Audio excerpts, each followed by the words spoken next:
Билим берүү жаатындагы форумда жаңыланган эл достугу монументине гүл чамбар коюу менен башталды. Азыркы көп улуттуу Кыргызстандын достугу жана биримдиги борбордун так ортосунда жайгашкан эстеликте чагылдырылган. Ал мындан 50 жыл мурун орнотулуп, быйыл жаңыланып калыбына келтирилип, расмий ачылышы Кыргыз-Орус форумунун алкагында өттү. Ушул жерде жаңыдан баштап ушул достук сквери деп аталып, ушул жердеги келген элдердин баардыгынын достугу болгон, ынтымагы болгон, Кыргыз элине кызмат кыла тургандай болуп, жашап аткан элдин баардыгына тең мүмкүнчүлүк берип, укук берип. Бул конституциянын негизинде алар тең укуктуу, тең мүмкүнчүлүгү бар, баардык жагынан бирдейлик бар. Андан соң форумдун расмий ачылышы Жусуп Баласагын атындагы Кыргыз улуттук университетинде өттү. Иш-чарага эки өлкөнүн министрликтеринин жана ведомстволорунун ошондой эле жогорку окуу жайлардын өкүлдөрү чогулуп, билим берүү тармагындагы кызматташуу маселелерин талкуулады.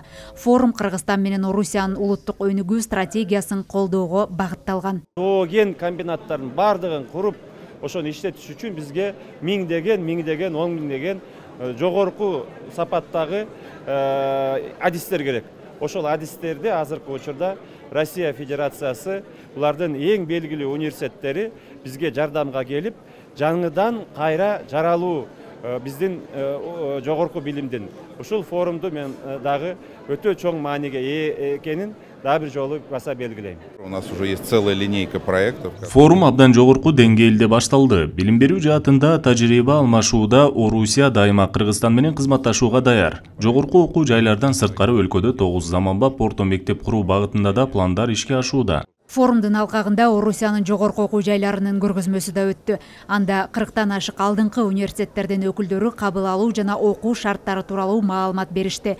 Мындай окуу жайлардын бири Финансовый университетинде учурда 55 кыргыз студенти бюджеттик негизде билим алат. Финансовый университет – это один из крупнейших российских вузов. 100 жылдан ашык тарыхы бар биздин окуу жайда 20га жакын мамлекеттердин жаштары билим алат. Арасында албетте кыргыз студенттер да бар. Акыркы жылдары Азияга басым жасап жатабыз. Быйыл көбүрөөк квота берүүгө макулдашуу болду.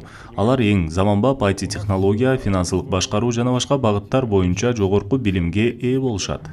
Андан соң тараптар ынтымак ордого бет алып, келген коноктор менен министрлер кабинетинин төрагасынын орун басары Эдил Байсалов расмий жолугушту. Учурда Орусиянын жогорку окуу жайларында жалпысынан 15 миңге жакын кыргызстандык студент бюджеттик негизде билим алат.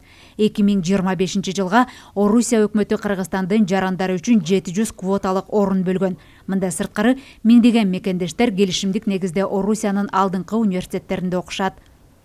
Элиза Нурматова, Чыңгыз Жумагулов, Фалато 24.